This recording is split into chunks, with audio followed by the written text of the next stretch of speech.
بسم اللہ الرحمن الرحیم الحمد للہ وکفا وسلام علی عباده الذین اصطفى اما بعد سبحانک لا علم لنا الا ما علمتنا انک انت العلیم الحکیم۔ فصل، یہ باب الاستنجاء وقضاء الحاجہ کی ایک فصل ہے جس میں قضاء حاجت سے متعلق 3 قسم کے مسائل بیان فرمائیں گے۔ نمبر 1، قضاء حاجت سے پہلے اور بعد میں کیا چیز مسنون ہے۔ نمبر 2، قضاء حاجت میں کیا چیز مکروہ ہے۔ اور نمبر 3، قضاء حاجت کے وقت کیا چیز حرام ہے۔ چنانچہ فرمایا یسن لداخل الخلاء تقدیم اليسرى، بیت الخلاء میں داخل ہونے والے کے لیے بائیں پاؤں کو مقدم کرنا اور پہلے داخل کرنا مسنون ہے۔ اور دوسری کیا سنت ہے؟ وقول بسم اللہ اعوذ باللہ من الخبث والخبائث، یہ دعا پڑھنا مسنون ہے۔ الحمدللہ آپ میں سے سب حضرات تقریباً یہ دونوں سنتیں جانتے ہیں، لیکن یاد رکھیں کہ یہ جو دعا پڑھنی ہے یہ بیت الخلاء میں داخل ہونے سے پہلے ختم کر دینی ہے۔ اللہ رب العزت کا نام لینا اور دعا پڑھنا بیت الخلاء کے اندر جائز نہیں ہے۔ وَإِذَا خَرَجَ قَدَّمَ الْيُمْنَ وَقَالَ غُفْرَانَكَ الْحَمْدُ لِلَّهِ الَّذِي أَذْهَبَ عَنِّي الْأَذَى وَعَافَانِي، اور جب نکلے گا تو کیا کرے گا؟ فرمایا دایاں پاؤں پہلے نکالے گا، اس کو آگے کرے گا اور کہے گا، یہ دعا پڑھے گا غفرانک الحمد للہ الذی اذہب عنی الاذی وعافانی۔ یہ تو ہو گئی بیت الخلاء سے پہلے اور بعد کی سنتیں۔ وَيُكْرَهُ فِي حَالِ التَّخَلِّي اسْتِقْبَالُ الشَّمْسِ وَالْقَمَرِ وَمَهَبِّ الرِّيحِ، بیت الخلاء اور قضاء حاجت کے وقت جو ہے کیا چیز مکروہ ہے، قضاء حاجت کے وقت کیا چیز مکروہ ہے، اس کی فہرست بیان فرما رہے ہیں۔ پہلی چیز فرمایا سورج کی طرف منہ کرنا، چاند کی طرف منہ کرنا، اور جہاں سے ہوا آ رہی ہے، ہوا کا رخ ہے، اس طرف منہ کرنا، یہ مکروہ ہے۔ استقبال الشمس اور استقبال قمر یہ مکروہ ہے۔ کیوں مکروہ ہے؟ اس لیے کہ دونوں سورج اور چاند جو ہیں دونوں اللہ رب العزت کی بہت بڑی نشانیاں ہیں، لہذا ان کا احترام ضروری ہے۔ اور ہوا کی طرف رخ کر کے بیٹھنا اور قضاء حاجت کرنا اس لیے مکروہ ہے کہ ہوا کی وجہ سے بدن کا اور کپڑے کا مزید نجاست سے ملوث ہونے کا خطرہ ہے، ظاہر بات ہے۔ دوسری چیز کیا مکروہ ہے؟ والکلام، قضاء حاجت کے وقت ہر قسم کی بات کرنا مکروہ ہے۔ والبول فی اناء، کسی برتن میں پیشاب کرنا یہ بھی مکروہ ہے، اگر ضرورت کی وجہ سے ہے، بیماری کی وجہ سے ہے، وہ اور بات ہے۔ وشق، سوراخ کے اندر پیشاب کرنا، ونار، آگ میں، ورماد، اور اسی طرح راکھ میں، وجوہ جو ہے نا احادیث میں بیان کی گئی ہیں، یہ چیزیں مکروہ ہو گئیں۔ ولا یکرہ البول قائما، کھڑے ہو کر پیشاب کرنا مکروہ نہیں ہے۔ ان حضرات کے نزدیک کھڑے ہو کر پیشاب کرنا مکروہ نہیں ہے، بغیر کسی حاجت و ضرورت کے بھی کھڑے ہو کر پیشاب کر سکتے ہیں، جبکہ بدن کا اور کپڑوں کے خراب ہونے کا اور نجاست کے ساتھ ملوث ہونے کا خطرہ نہ ہو اور امن ہو۔ وَيَحْرُمُ اسْتِقْبَالُ الْقِبْلَةِ وَاسْتِدْبَارُهَا فِي الصَّحْرَاءِ بِلَا حَائِلٍ، اور حرام ہے قبلے کی طرف منہ کرنا، قبلے کی طرف پیٹھ کرنا صحرا میں بغیر حائل کے۔ اب وہ چیزیں بیان فرما رہے ہیں جو کہ قضاء حاجت کے وقت حرام ہیں، ان کی فہرست بیان فرما رہے ہیں۔ تو پہلی جو چیز ہے وہ کیا ہے؟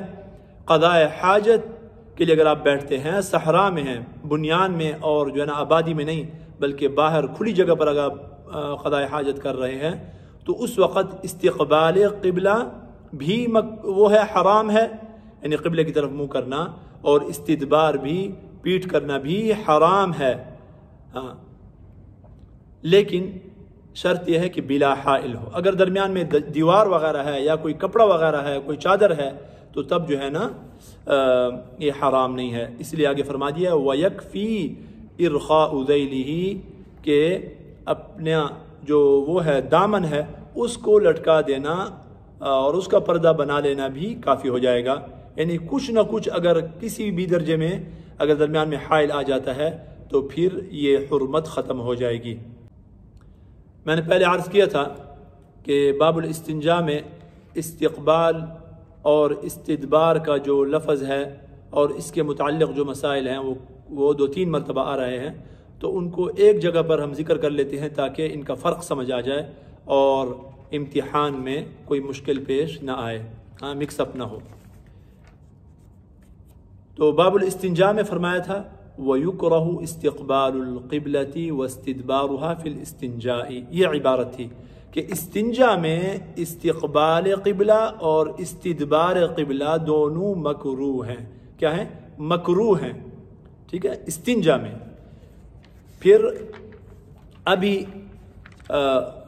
صحرا میں اگر قضاء حاجت کر رہے ہیں بلا حائل ہے تو یہاں پر فرما دیا وَيَحْرُمُ استقبال القبلة واستدبارها في الصحراء بلا حائل.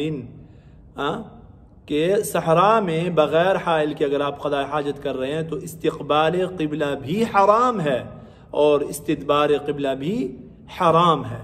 ٹھیک ہے، قضاء حاجت میں حرام اور استنجا میں مکروہ. فرق آ گیا جی. اور درمیان میں پھر ایک اور عبارت بھی آ گئی تھی، وہ یہ تھی وَيُكْرَهُ فِي حَالِ التَّخَلِّ اسْتِقْبَالُ الشَّمْسِ وَالْقَمَرِ. کہ قضاء حاجت کے وقت قبلے کی طرف نہیں بلکہ سورج اور چاند کی طرف استقبال، یہ کیا ہے؟ مکروہ ہے. اگر ایسا سوال آتا ہے تو اس میں دیکھ لینا ہے کہ استنجا کے متعلق سوال ہے یا تخلی قضاء حاجت کے متعلق سوال ہے، اور پھر یہ کہ قبلے کا لفظ آ رہا ہے یا جو ہے نا سورج اور چاند کا لفظ جو ہے نا وہ آ رہا ہے، صرف استقبال آ رہا ہے یا استقبال اور استدبار دونوں آ رہے ہیں. یہ ذہن میں رکھنا ہے.